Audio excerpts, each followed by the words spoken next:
Hello అండి, ఎలా ఉన్నారు? నేనైతే చాలా బాగున్నాను. Welcome to Sandhya's channel. ఈరోజు నేను ఒక మంచి డెవోషనల్ బ్లాగ్తో మీ ముందుకైతే వచ్చేసాను.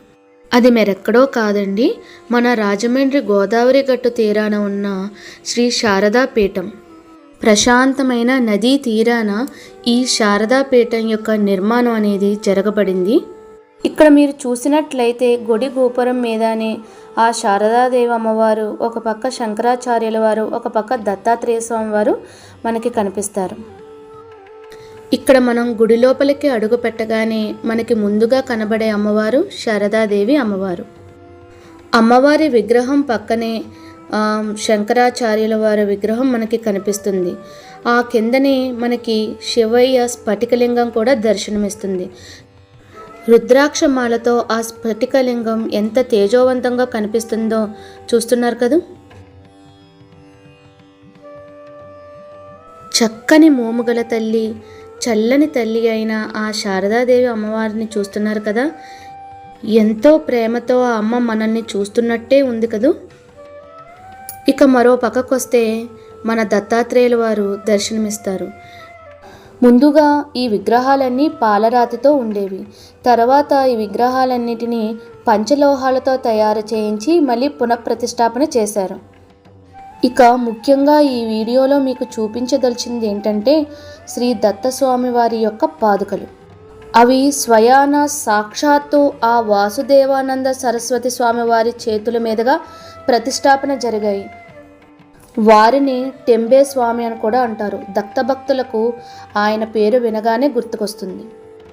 ఆ వాసుదేవానంద సరస్వతి స్వామి వారి చేతుల మీదుగా ఆ దత్తుని యొక్క పాదుకలు ఇక్కడ ఉన్నాయని విషయం చాలా తక్కువ మందికి మాత్రమే తెలుసు.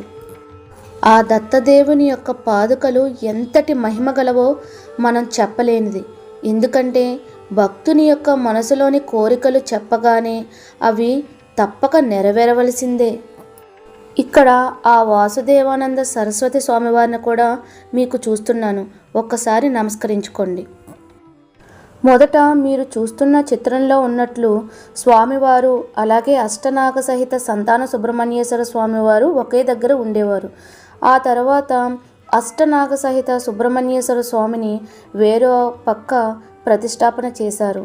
ఇప్పుడు ఉంటున్న ప్లేస్లోనే స్వామివారికి, దత్తాత్రేయ స్వామివారికి అభిషేకాలు గురువారం ఇలా పాలాభిషేకాలతో, పుష్పాలంకరణలతో కన్నుల విందుగా అలంకరణ చేస్తారు.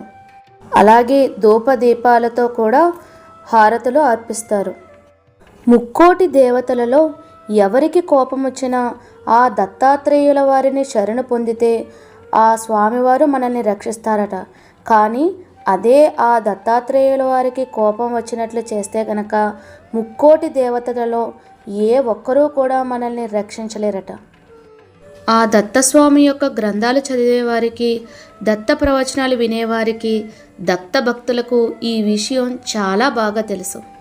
స్వామివారి పాదాలు పట్టుకొని స్వామి నువ్వే దిక్కు అంటూ ఆయన ఎన్ని పరీక్షలు పెట్టినా కూడా ఆయన పాదాలు విడవకుండా ఆయననే శరణు వేడిన వారికి జీవితం అనేది ఎంతో సంతోషదాయకంగా, మన జీవితంలో ఏ లోటు ఇక లేకుండా చేస్తారు ఆ దత్తాత్రేయుల వారు.